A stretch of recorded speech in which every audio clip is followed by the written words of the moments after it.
All right, everyone. I'm Brett Kinsella, and I am here with my colleague Eric Schwartz. We are a VoiceBot.ai and Synthedia, and every week at noon Eastern on Thursdays, we gather together for a live stream to talk about the news of the week. Sometimes these things are 35 minutes, sometimes they're an hour and 5. I think today's going to necessarily be on the shorter side, but we'll see how we do. We'll try to keep it to a relatively reasonable level. What we do here is we go through what we think are the top stories, some of the things that we've reported on, some of the things we've done from an analysis standpoint. And if you're joining us on LinkedIn or YouTube, please give us a shout out and just let us know in the comments that you are here throughout, and we'll welcome you. But also, if you have comments or questions about the stories that we're covering today, please put those in there, and we'll try to engage with those and fold those into the conversation. A couple of things that we're going to go through today. AI virtual girlfriend, her is here, is going to be one of the top stories that we want to talk about. We want to talk about that last week. You are here throughout. So, but also, if you have comments or questions about the story, I think one of you guys has something on in the background. Try to engage those and fold those into the conversation. A couple of things that we're I'm getting a bit of a lag here, so sorry about technical difficulties. Let's see, Eric, can you hear that in the background? I did. It seems to be fine now. Okay, great. So we're going to talk about AI virtual girlfriend because, like, who knew? Like, a lot of people knew, but like, I think this is a really interesting thing that we're doing. We've got stuff on Amazon Alexa, or we're just Amazon in general and what they're doing in the space, which is kind of interesting, and a little commentary on that. We're going to talk about Sam Altman on Capitol Hill, talking to the Senate, Satya Nadella making some other comments about regulation, which I thought were pretty interesting. We've got a number of other things in here. Anthropic with a huge context window. Stable Diffusion has a new model out, Stable Animation. So we'll try to hit as much as possible, but enough on that. Let's get right into it. And Matthew Kershaw, say hello. Nigel White, thanks for saying hi, folks. Look forward to hearing your comments throughout as we go through this. But Eric, why don't you set this up for us? Sure. Generative AI virtual girlfriend. Is this the movie Her come to life?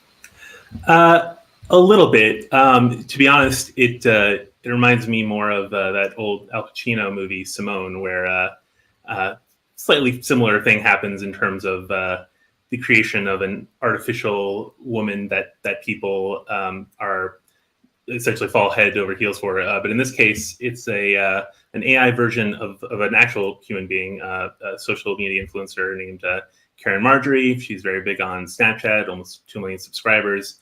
And she worked with this company called Forever Voices to create an AI version of herself, training a generative AI using her content, thousands of hours of her content, to create this AI that could mimic her in terms of how she speaks, how she talks to people. And even just, they started a little beta project just to see how well performed, what people might think, and they started charging people essentially per minute for a conversation, and within a week got $75,000 just for $1 a minute, and almost 1,000 users. And since then they put it up on Telegram, and since then it has almost 20,000 members now. And even if you want to sign up for it, you have to wait several days just because it's the wait list is so long at this point. And yeah, it's not surprising that the concept of an AI girlfriend is interesting to people. It's just I think it's a little surprising just how quickly it became such a big deal to so many people. Yeah, and I think that headline probably undersells it a little bit because it says made $72 in the first week, but I think it's 72K, oh, sorry, yeah. 72,000. So she's it's conversation by the minute with your virtual influencer. But the interesting thing here is it is a virtual influencer, which we've seen a lot in the past, but it's a virtual influencer replica of a real person, which we've also seen, but just not in this format. So And I've heard people like Robert Scoble, who's coming up on the podcast in a couple of weeks, and we did this interview, and he's like, it's all going to be about these like social interactions and bots that are your friends. Those are going to be the things that are going to take over. And we've seen some of that, like SK Telecom's ADOT is really this personal companion as well as a personal assistant. And this is an example of, hey, latent demand. So, to make this work, it's not really just a technology thing. You have to have an audience. You have to have people who are interested in it and things like that. But the fact that so many people tried it out, weren't just journalists doing a story, suggests that like there's interest in this. And, it really could be that, when we think about generative AI, the big use cases are this. And thankfully, it's not like, it's not porn. It's not like there's nothing salacious about that. They have guardrails associated with certain types of chat that people immediately figured out how to break, but then they put in new guardrails for sort of safety. It's just supposed to be like having this like healthy relationship with a woman, a virtual woman. I don't know if it's a great idea to do this, but it seems for sure that people are interested. Yeah, and it's also, honestly, like with a lot of AI for romance or friendship or just in any interaction, it's important to make the distinction. Remember that it is an AI if you're talking to just a random AI and it starts seeming scary or threatening, you have to remember it's not human. It doesn't have any, and it's also not actually intelligent in the sense of a human being. So it's a bit of an illusion, like any other dollar a minute conversation, I think. But it's nothing terrible about it. It's also, it's a far more sophisticated version of something that already exists. We wrote way back a while ago now that Microsoft had a company in China that had developed a essentially chatbot girlfriend that was enormously popular with millions of users, and they ended up divesting and spinning off that company and moving on to other things because they wanted to focus on enterprise. But it just shows that the sophistication may grow and the power of these synthetic friends and partners may rise, but the impulse for that is always there. And the real Caryn said that she designed it to cure loneliness, and we've already seen evidence that certainly for older people, that just having a voice to talk to, having the idea that you're interacting with someone, even if that it's not a real person, can be very powerful and have actually a positive impact on mental health. So who knows? This could be one of the, like many technologies, a good and bad thing. Yeah, we saw that with Amazon Alexa. Edison Research did some in-home. Well, it wasn't just Alexa, but it was mostly Alexa. There were some other voice assistants. They did a lot of in-home user experience interviews, and one of the things they found was that there was definitely a subset of the population that doesn't just use it transactionally for smart home and things like that. They use it to talk to, that they were living alone, and it gave them a sense that somebody else was there, with them, that they could talk to from time to time. Now, Alexa is pretty rudimentary in terms of its conversational abilities compared to what these ChatGPT powered and other types of generative AI powered solutions. So it seems pretty logical to me that these are going to be used for more than utilitarian use cases. And, we have this example, but if I just saw this alone, I'm not sure I would get that excited about it. Could be, but or get that excited. I wouldn't be so interested in it. But just having had the conversation with SK Telecom about what's going on with ADOT being a personal companion for over 1 million users now in their beta period, it just shows me that this is clearly a market. By the way, if you haven't listened to that podcast, it's only podcast oriented. Just go to the VoiceBot podcast, look at my Mobile World Congress interviews, and check out the ADOT segment. It was really interesting. Yeah, and I think, like I said, there's so many opportunities here. Especially, we've written about the services like DID that can put an actual visual face on top of ChatGPT, and it's.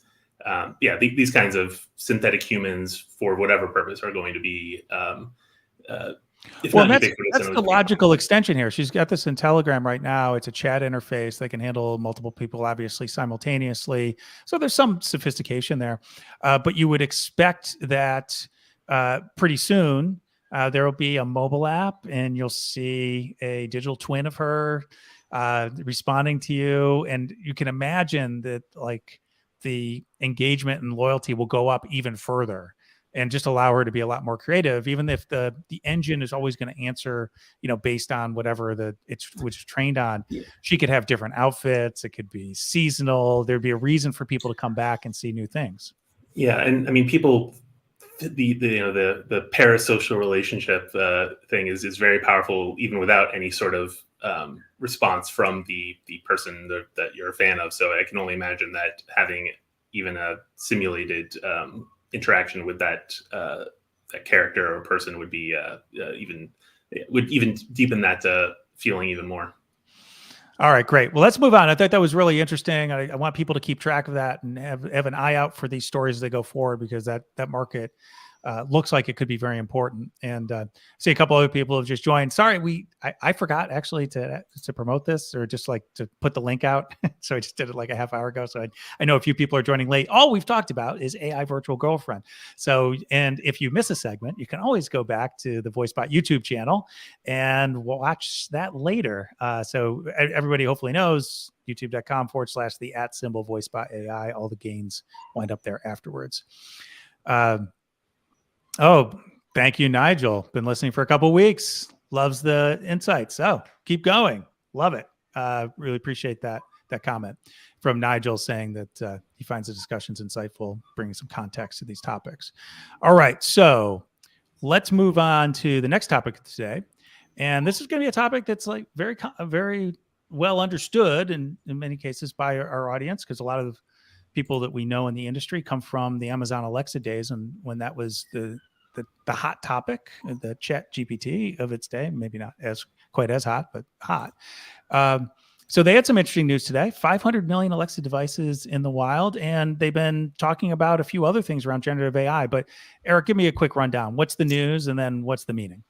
Yeah, so essentially, sort of suddenly, Amazon put out a bunch of new and updated smart speakers and smart displays, and sort of casually in the midst of that, Rohit Prasad, who runs Amazon now, said that there have been sales of more than 500 million Alexa-enabled devices. He also said that Alexa usage is way up. He said it went up 32% last year, which is, I don't know how much from what to what, but it is certainly the direction that Amazon would be happy about. Yeah, it's one of those things where there's so much happening on the generative AI front in terms of software and new services and everything. And it's important to remember that these kinds of hardware interfaces are still going to be an important element, especially on the smart home front. And having generative AI connected to your smart TV and your smart display is a big deal. Although, yeah, then the generative AI element, he mentioned, he suggested that Alexa has always been generative AI without actually coming flat out and saying that it is, because of course that's not the case. But although Amazon is definitely investing in that now, and it's not at all, it would not be at all surprised if Alexa eventually moves into that direction. Although, as we discussed, the pricing issue becomes more complicated when you're using more sophisticated language models. But there's no question in my mind that Amazon is and Alexa is still chugging along, and well, who knew? It's chugging along. I mean, I think if you just look at what they talk about, which was basically absent from their annual letter this year, or was very prominent previously. There's a couple things that are going on here. So first of all, great to see life over in the consumer side. We're on devices. Now there's a lot going on with Alexa from an enterprise standpoint that most people won't see, because it's like big companies using it in the background. Pretty interesting that's been developing over time. But from the consumer side, what did we hear? We had the layoffs last fall. Layoffs, 3 weeks before ChatGPT hit the world, as being, oh, well, here's a new type of assistant. And maybe it's a little bit more interesting than things you've been using in the past. And I will say that it's good to see that people are using it. I think they are still using it. It's like an amazing thing. Let's step back, give Amazon credit. They created a new product category, these voice interactive home devices, plus like embedding that capability in appliances we already have. And a lot of people use it. There's a lot of devices out there, and they like it for what it does. It's basically it's kind of like the old Apple Siri Do engine. It like performs a little task for you, makes it easier to do. Generative AI is different because it allows you generally to do things you couldn't do before. And so it is more of this knowledge engine and then like creative engine as opposed to a Do engine. That's what plugins are for, which we'll talk about later. Okay, so that's a little bit of context, but let's give you just a little bit more. Amazon had a large language model for a long time. For a couple of years, they've had one, and it actually showed up in an Alexa product in December, which I think Eric wrote about. I actually did all demos, and I never even posted it for Synthedia because we had so much going on at the time. But basically, you could ask about, basically create a little children's story for you and would automatically generate a video. And the large language model was basically doing variants to the script. And so that's been around. Almost no one inside of Amazon even knew it existed. Like fewer people outside of Amazon. I did just because like we keep track of these things. So that's been around for a while. Is it as sophisticated? Is that the generative AI that's in Alexa? Absolutely not. It could be in the future. The other thing is when they claim to have generative from the start, it depends on your definition scope. So if you're talking about large language model, no, because what they have is an NLU model. It's not that they're using AI, they're determining your intent, but every response that's coming back to you is known. It exists somewhere already. Whereas generative AI, large language models do not have that. But what they do have that's generative is the voice generation. So depending on how you look at the scope of generative AI, is synthetic speech generative AI? Well, yeah, to a certain extent it is. It's like it's not pre-recorded. It's done in the moment. So they have always had that. So like we're splicing hairs. But the fact is, Alexa is not generative. Is not a generative tool in the way that we think about generative AI tools. So let's just say that from the front. I think it's really interesting. I mean, I understand that they want to do that. They want to like claim that they're part of the space, and they already are part of the space. We talked a month ago on the show about Amazon Bedrock. So they have all these different tools. Now they're offering basically a marketplace through AWS, getting these different tools, including an Amazon large language model, Titan. So this is like a long background here, but I think one of the things that's like, I wrote in Satya, I think it was even last night, it's kind of tough to be late to the party that you feel like that you should have been the star of. It doesn't matter. We're so early. Like what we're doing a year from now doesn't matter. Amazon's going to have an important role to play here. They've got all these really cool assets. They've got a lot of users in home for Alexa and things like that. They could blow this out over the next year. It kind of doesn't matter that they weren't OpenAI and basically created the market out of nothing. Yeah, and the hands-free element, I think, really does matter, not just in the home, but they expanded the geographic sales of their Echo Auto, and also talking about the thing from December, the whole creative storytelling. One of the new devices is specifically a new Echo Show for kids. With better hardware and new software and so on. And I think there's these experiments in specializing generative AI, focusing in on specific things. We've talked a lot about, for instance, like legal technology and so on. And on the consumer side, I do wonder, I mean, if Amazon's finding that entertainment and education, especially for children, is going to be valuable for them, then I would totally imagine that they want to be the family hub where every kid has their smart speaker, smart display in their bedroom, and they use it for homework and for entertainment. I think Amazon has plenty of has such a big head start in so many areas that I think it's not going to hurt them too bad to watch and wait a little bit on the consumer side of things. Yeah, and Alan Furstenberg just weighed in. Alan, our special guest last week on Gain, where we were talking about Google I/O, he talked about the fact that this is what we wanted Alexa to be, and that's not entirely true because there's certain things that Alexa can do. Like I'm not saying what Alan's saying is not true. I'm saying that like people say that, but people like what Alexa can do today, and that's why so many people use it. But there are all the things that we sort of were led down the path that it might be able to do, or we had visions ourselves of what it could do. And then ChatGPT came along. It's like, oh, wow, geez, I wish we had that all along. I think his point is a good one that, Alexa is not the story. Bedrock is not the story. Like people aren't interested in the infrastructure story. They want to know what is that personal assistant you're going to have. And so I think that's, Amazon wants to be part of that story. They will be part of that story. It really depends on I think it depends on how much risk they're willing to take on what Alexa is going to say. Yeah, I agree. And going back to and I totally agree that like a lot of people like just having it be very straightforward, question, answer, do one thing, be done. Like they don't necessarily need a longer conversation. But when they want a longer conversation, if they want a longer conversation, then it's good to have that capacity. And then especially applies, I think, again, to children who, if they're bored and their parents are busy, it's not just sitting in front of the TV. The parents can probably feel a little bit better that their kid is engaged in some activity, and the child can have that illusion of someone being there, and presumably with also all the extra safety guards. And I do think there's something there that's going to be a big draw in the next few years for personal electronics and home electronics. Yeah, absolutely. Okay. So yeah, we'll just close on that and just say that, Amazon's going to be a player here. They're doing some interesting things. They've done interesting things, but this isn't their show. They're joining someone else's movie midstream.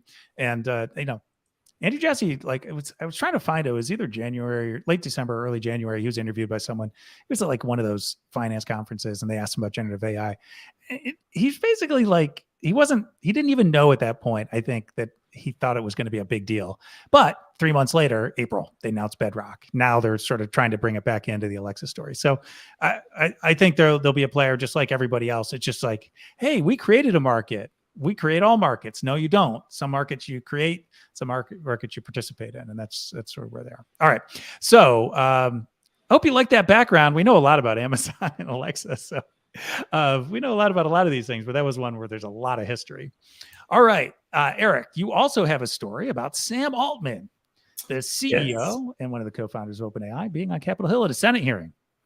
Yes, he was very popular on Capitol Hill. There's often when you see tech CEOs doing some sort of hearing, it's either because something went wrong or there's a problem, or just people or one group or another is annoyed at them for something. And in this case, it felt a lot friendlier. Maybe because he wasn't that crazy?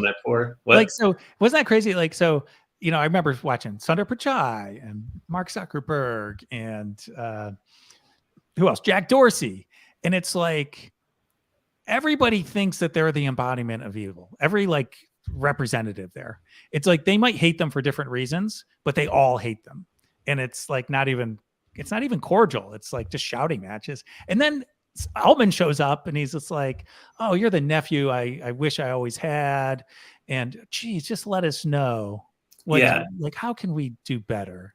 Well, it's telling the two elements. One is that so far, at least, there's been some, quote unquote controversy about ChatGPT, but relatively little, and maybe because it's still kind of new. And also, Altman said all the right things. He didn't try to pretend that that regulation has no place in technology. He didn't try to play it off that they're infallible and there will never be a problem. He explicitly said there should be regulation. He said all the right things that whenever you see the other tech executives go up, you often wonder, why don't you just, even if you don't actually want to do them, saying those things would help a lot with your image on the Hill. So he carried himself well. He said all the right things. Hey, government, I created this amazing thing, or our team did. Use your power, regulate us, please. Well, and it was noticeable that often the lawmakers will demonstrate or use the technology to point out something problematic with it or an issue with it. And in this case, you had senators literally writing up little speeches using ChatGPT, or presumably their staff doing it, not as a look at this horrible thing, but as a what a fun, potentially important technology. And he was very good about sort of glossing over some of the genuine issues of generative AI, but by focusing on how he wants there to be regulation and regulatory rules, he comported himself pretty well. And the fact that some of them even asked him who he thought should be running those sorts of agencies is not something that you hear Google or Microsoft or Facebook get asked. So. But it's as we keep saying, it is so new and a lot seems to be happening very quickly. But I don't know. On the positive side, it's nice that unlike with social media and many other kinds of technologies, it's the horse may be out of the barn, but at least it's in sight. It's not over the horizon already in terms of coming up with the solution. So it might not be totally pointless in that regard. Yeah, very interesting. And Nigel had a comment here. It's fairly long, but I'll basically just flash it up here for us. Is this going to be used for the good of humanity, or is it going to be used for the good of profit-making corporations, or some Bond villain? And probably all the above. And I think that was really the point of the Senate hearings, taking political actors are going to do what they're going to do. If there's a hot topic, they're going to talk about it. There's a lot of reasons they do that. We don't have to get into it. But I think the most positive way to look at this is everyone's saying, hey, this is significant. It's going to lead to some change that is going to be far reaching. And let's make sure that we emphasize the positive and minimize the negative. Yeah. And as to his point about major opportunities that have yet to be exploited, it's all, there's no, I don't think there's anything that hasn't been at least mentioned per se, but the biology and medical research alone elements, I think, make it a worthwhile technology, and they've barely begun scratching the surface. But the potential for using generative AI to speed up and improve all kinds of scientific research, I think, is pretty valuable.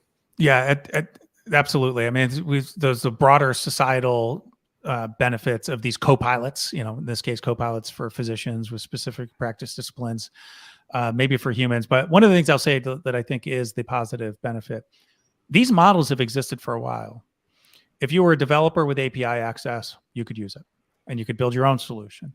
If you were a big company like Google, you could use it internally, but nobody outside the company could use it. So some companies had the availability, had these capabilities in-house. How they were using them, different conversation. Now with things like ChatGPT and the application, the commercialization of all these tools, everyone has access. And I think that's really the important thing that often gets overlooked, is saying, hey, these things have been around for a few years, very rarefied access to them.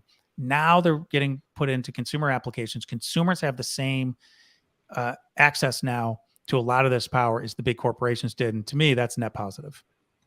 Yeah. And I absolutely agree. And Alan also pointed out asking if Altman mentioned that whether his company is following current regulations. And I will say he very, very lightly touched on a lawsuit. He referred to it as frivolous. It's not really a frivolous lawsuit, about specifically focusing on Copilot, the GitHub project for programming. Oh, sure. So that's a big lawsuit, and not necessarily one that's going to go away very quickly. Not quite as glamorous as some of the art lawsuits over images, but definitely one that sort of cuts to the core of what is original and what intellectual property rights exist in a new world like this. Yeah, and another thing that people don't really pay that close attention to all the different elements of this debate is data. So they used to talk about the data they used to train GPT models. When they brought out GPT-4, they did not provide any information how much data was or what the data sources were, just very vague. And Altman said in a subsequent interview, he said, oh, geez, the data that we choose, how we curate it, how we use it, training, that's a competitive advantage for us. So we won't be talking about that much anymore. And there's this other call. We hear it in the EU, but there's some people in the US have been talking about it as well, saying, oh, and transparency doesn't just mean this was AI generated, but transparency also means you have to tell people what went into your model. And this is more than just model weights, which has been a conversation about how the model performs and how you tune it and that type of thing. This is about the core data. And I have a feeling that when that comes down the pike, OpenAI is not going to be as enthusiastic about sharing the data. Okay, so let's move on to the next thing, and it's related. Satya Nadella, is he Sam Altman's new boss? I don't know. That's a really good question. He says no. They only own 49. We're a minority investor. He doesn't say 49%. He doesn't say that nobody else. I don't think there's anybody else with even 10% ownership. So they have effective control. But in any event, he was actually talking about an idea that runs a little bit counter to what Sam was talking about. Sam's like, regulate us, please. And Nadella was saying, well, wait a second. We're in a nicer era now. We used to have AI and autopilot. AI is all around us. It is everywhere. It's in all the products that we use. And boy, it's working pretty well. People tend to like it, so that's really good. But it's a black box, in search and all these other applications. You can't see what's going on. And he's saying, "Oh, we're moving from the autopilot era, which is what we're all already doing and using, to the copilot era. Now, as a human, you can see what goes in and what comes out." And so he's just like, "This is a better thing. You have more control now." And this is precisely what he said to CNBC, which I thought was like brilliant. It's brilliant formulation. I'm not sure that it's actually an accurate representation of what's going on. In fact, I think it's not. But I think that's cool. And my thesis here is like, it's a black box regardless. In some cases, you don't know there's a black box operating, and the developers in the autopilot era actually probably know a little bit more about what's actually happening than the generative AI era. But it's still a black box. It's just a black box where we have inputs and outputs so that we can see what goes in and comes out. Yeah. I mean, Satya Nadella, I mean, as much as Sam Altman and the OpenAI team are obviously major players in shaping this conversation, it's important to remember where those checks are coming from. So I think watching what he says about it is in some ways even more important. I do agree about the black box thing and some of these terms, the copilot era, et cetera, splitting hairs. But I do wonder if it will change how people engage with them, if they feel like they have to be more active with them, and if that will make the tools better and make they're useful, make them more useful for people because they feel they have to be more actively deciding things rather than just waiting for it to spit out whatever it will spit out. Yeah. So in any event, the copilot era is here. I thought it was really interesting that the way he was coming to market about this and basically saying that this is just better. It's better for everybody. AI's been here for a while and it's better. The other thing, like an interesting nuance, they always have to worry about getting regulated because they're a big company, as well as getting regulated because of the products they have out there. And so he's always walking a fine line with regulators, like trying to say just the right thing. He was asked, do regulators know enough about this technology, like in order to regulate it? And the interviewer said, like, I understand the engineers don't even actually know how it works. And he's like, the regulators know a lot. They're perfectly up to the challenge on this, which I thought was really funny, which I think it's like patently false. They might be eventually, but they aren't now. So in any event, really cool stuff. And there is this idea that regulation is, if you implement regulation after somebody already has dominant market share, which OpenAI does at the moment, market share and mind share, that's changing, but they were the first to market, so they're the only game in town for a while, set the terms of the debate. It's kind of like pulling up the ladder after you're already in the treehouse. I think that's the thing when we think about regulation. We have to one of the key things we have to, does it just lock in incumbency? Okay, so next thing we wanted to talk about was, I think I might need to, oh, there we go. Let's talk about someone who wants to get into the treehouse and is hoping the ladder will still be there. Anthropic, they came out with 75,000 words. Okay, so like just so the numbers here, they have a new model which allows you to take 100,000 data tokens in the context window. And they say that translates into about 75,000 words. The context window, I think most of the people listening probably know what that is, but just to be clear, the context window is how much of what you've entered into your prompt can the large language model remember and use in formulating its response. If you've ever used like Bing Chat and like it cut you off after 5 turns, it's because Microsoft already knows that the OpenAI context window is somewhat narrow. And so after it looks at these types of things, there's in that case 8,000 tokens, data tokens, or maybe a few thousand words. It's saying, okay, it's losing context. And then all of a sudden it's sort of off the rails and doesn't remember what you've done. All right. So Anthropic's example here was they uploaded, I think it was The Great Gatsby, and they asked a bunch of questions about it. So they could, but they're basically saying, hey, now we have something where you don't have to just create a knowledge base about everything. You can just enter it either as an uploaded document or as text, and then you can ask questions about it. What do you think, Eric?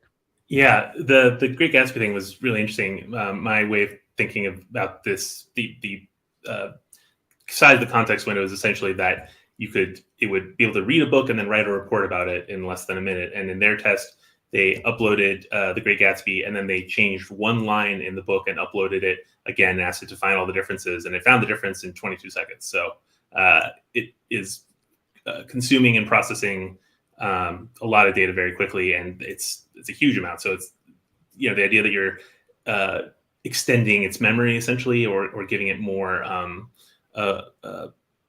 depth to draw on of the recent conversation is definitely useful for when you're thinking of businesses with a lot of documents. And it's great that most generative AI tools could go through a thing and then look for editing errors or try to summarize them as it goes. But the idea that it could read everything in an entire company's history and then parse out every time a change has been made and how it writes contracts or does something, there's a lot of potential there. But the flip side being that it isn't necessarily what people need certainly for the consumer side of things. And also, going back to the cost grows very quickly when you start trying to play with that much processing power and at that speed. Oh yeah, it's expensive. So if you look at the pricing models, like the larger the context window, the more they charge you. So Anthropic is sort of more of a pay as you can go. So it might be a little bit better than OpenAI because you pay sort of this flat higher rate if you're using the model. But let's just clarify this. So a knowledge base, think of it as long-term memory. You can access it anytime. And we think about context window as short-term memory. It's like in the conversation. To put something in your knowledge base in the generative AI space is an effort, right? You have to, it could be a bit of fine tuning, but maybe embeddings. It's expensive, time consuming. If you just need to review a company's 10K really quickly, ask some questions about it in context, you can just drop it into the window and that'll be good. If you think it's valuable to store longer term, go for it. You can do that, but that's just like more expensive, more costly. So the other thing that some people who have been working in the space have also told me is that the more you can operate within the prompt through prompt priming, prompt enhancements, using this context window as well by putting more data in there, the less likely you are to experience hallucinations from the model. So it's when the model has to go back into its vector space and sort of pull things together to answer your question. It tends to be more likely to generate a hallucination than if it's really just going against the data that you've presented it in the prompt in that context window. Yeah, it's like trying to remember things from a long time ago and get confused about what's a memory and what's something you saw on TV. Yeah, absolutely. Bali Satya has this comment about MS-DOS days with 64 bytes and like what that mattered. And then like everybody had like these huge hard drives and everything that you had to have externally. But, I was going to say but yeah, in terms of it is very valuable, but the expense is why early on with when Microsoft put out the Bing AI, you could only have you'd only talk to it 5 times in a row before you had to start over essentially, or wait till the next day, because the more you kept talking to it, the more it would have to, the larger its context window would grow until it was not really not really good. And then Alan brought up this thing about performance too, which I think is really interesting. So we haven't talked a lot about latency, but if anybody has used these generative AI chatbots, it is not the search experience. The search experience, and we're not just talking about the output. Search experience is like millisecond responses. Here are your 10 blue links. Go for it, right? The latency for generative AI is long, particularly if you're using something like Bing Chat. It's like you just sit there, like kind of feel like it's the Jeopardy tune is playing in the background the whole time, and for someone to say, "Oh," and it would figure this out in 22 seconds. Yes, that's impressive from a perspective of an engineer who understands how these models work. If you think about waiting for 22 seconds, if you ask a query and you wait for 22 seconds, that is an interminable amount of time for a user, right? And so I remember the old days where you had to do like batch processing and all these other things in order to get your answer. You have to wait for the models to run. It seems so 22 seconds is amazing, but as we think about moving these into consumer products, like that's an important part of performance. So we've got the quality of the output, so fewer hallucinations, but how fast is it? That's going to be a big drawback for some of these systems in terms of mass adoption.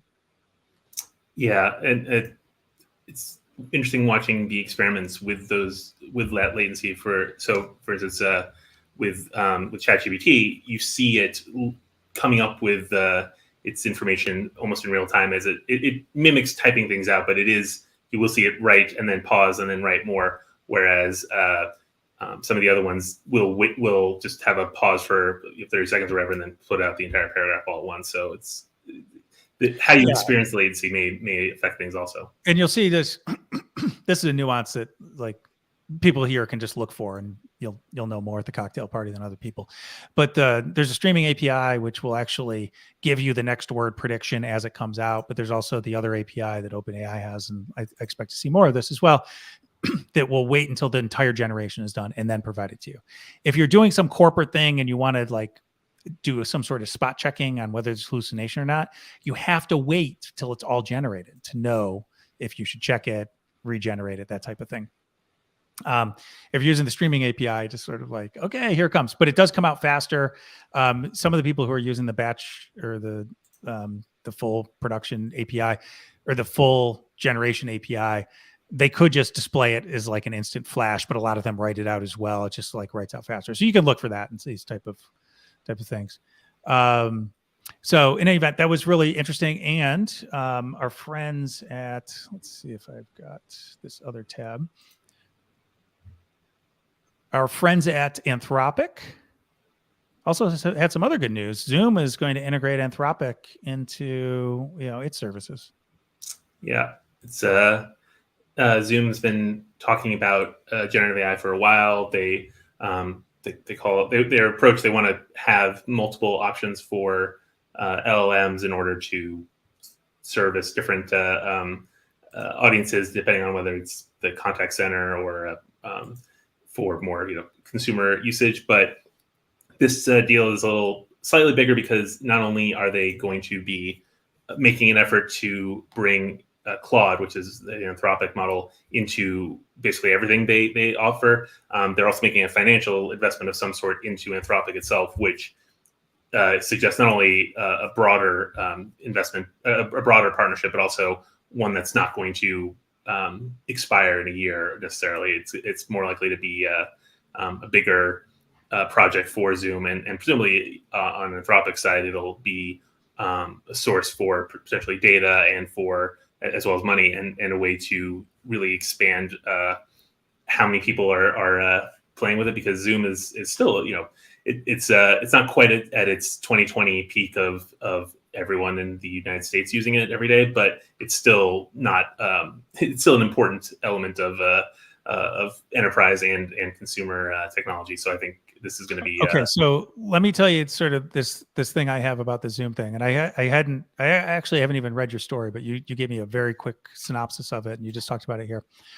All right. So one of the things with Anthropic, with that larger context window, I think they said it translates into about 5.5 hours of audio. And so here's a really interesting thing that Anthropic could do. Let's say you have an hour meeting or it's a 2-hour meeting. Someone shows up 20 minutes late. Could they get a quick summary of what happened in the first 20 minutes? Because it's automatically transcribing everything.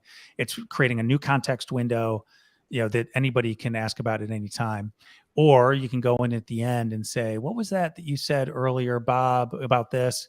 Say, bring up Bob's comments about this topic. And it could potentially give you a quick, either verbatim or a summary of that. And so this would be amazing. You think about that. We run those Synthedia events, and we just did one on large language models in the enterprise.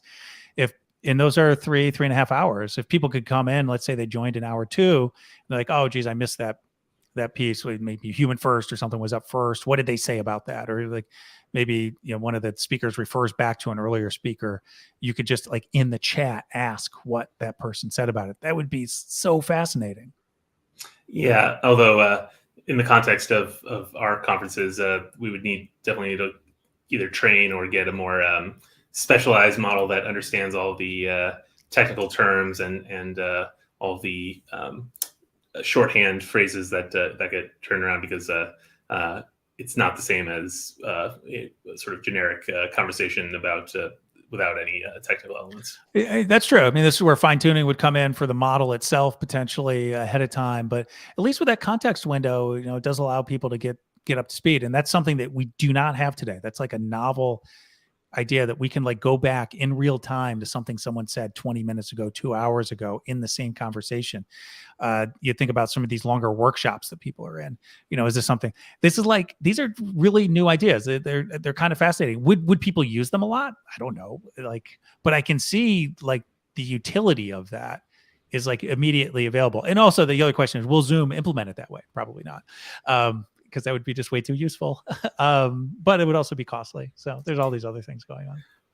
Yeah, and just the potential, even on a small scale of training it on different people. I mean, I can only imagine the time when comes when somebody can't make a meeting, so they just use an AI to make a limited AI version of that person to see what they might say and see how accurate it is. Oh, that's another great idea. We might get some new technologies and great. Okay, let's move on. That was really fun talking about that. A new company called Together raised $20 million around this idea of open source generative AI. We've heard this topic a lot recently. Obviously, a lot of the companies we follow are open source first. Stability AI, is a perfect example. Hugging Face, another Hugging Face, both a marketplace and model builder. And then we heard this in the Google engineer memo. It's like, oh, open source is taking over the world. Look at Llama and Alpaca and all these other types of things.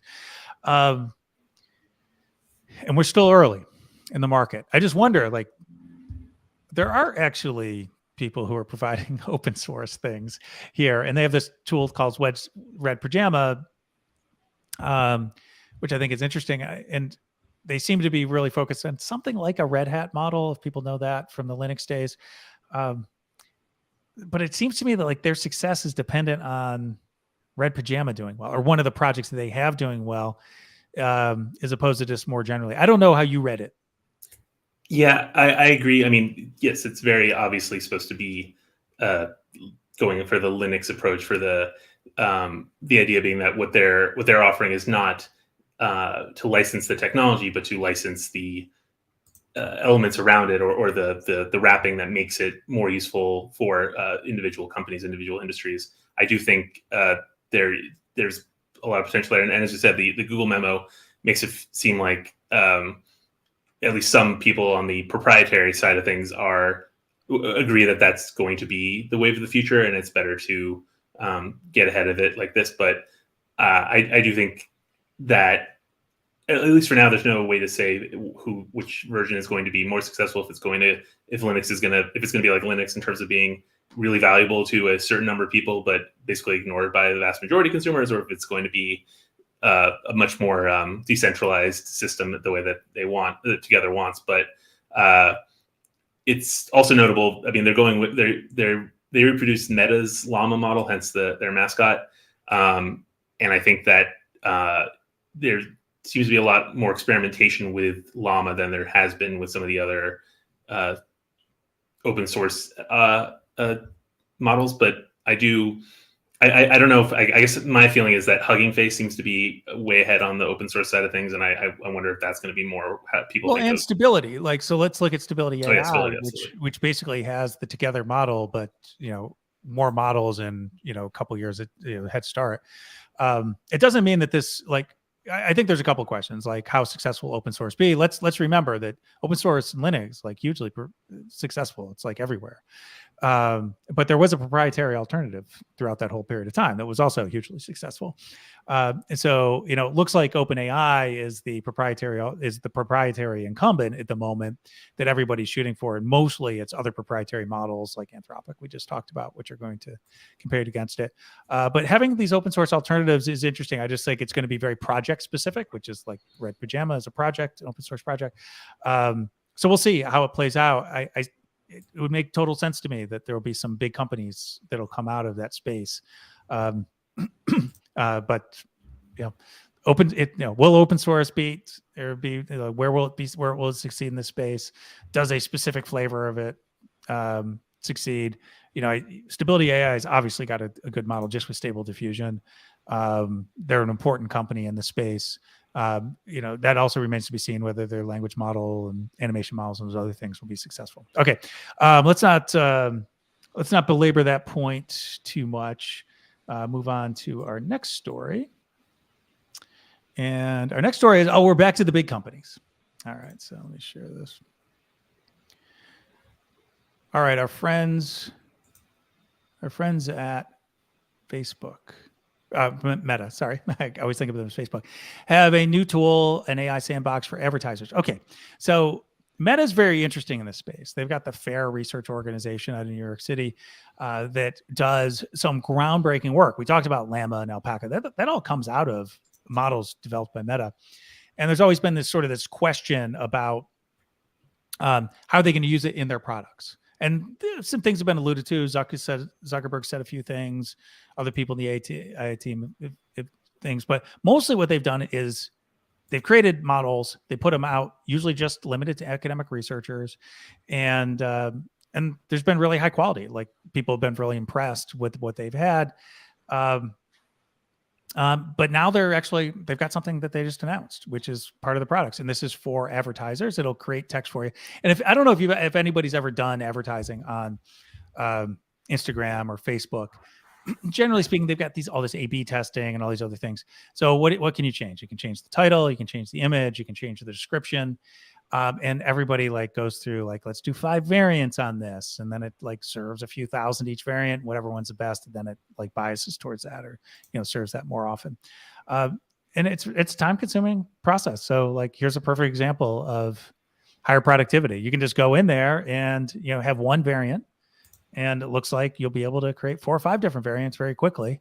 And then it'll go through this whole process. I'm guessing this is going to save the people who do this something like 80% of the time. Say prep for these campaigns. Yeah. And I mean, it's funny, after the big metaverse push and including the renaming, in which definitely seemed to make at least investors and Wall Street a little anxious.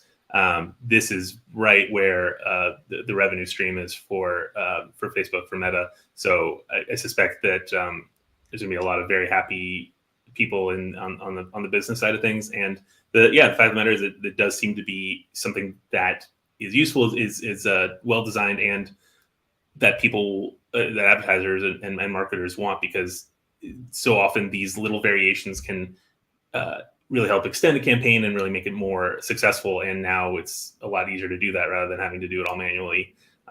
It just probably saves them a lot of time, and certainly on the more tedious side of things of changing backgrounds every time you want to advertise for a different market. Yes, excellent. Yeah, the backgrounds. Yeah, changing the backgrounds. Yeah, there's some localization elements. You bring those things. Those are really important points. So in any event, Meta's a player in this space. It's just been kind of quiet in terms of, or we haven't seen a lot in the consumer space around this. We're going to see a lot more. I want to bring up this next story. Boy, this seems like this was a long time ago, but I think it was 5 days ago. Hey, if you are a ChatGPT Plus subscriber, you now have access to plugins.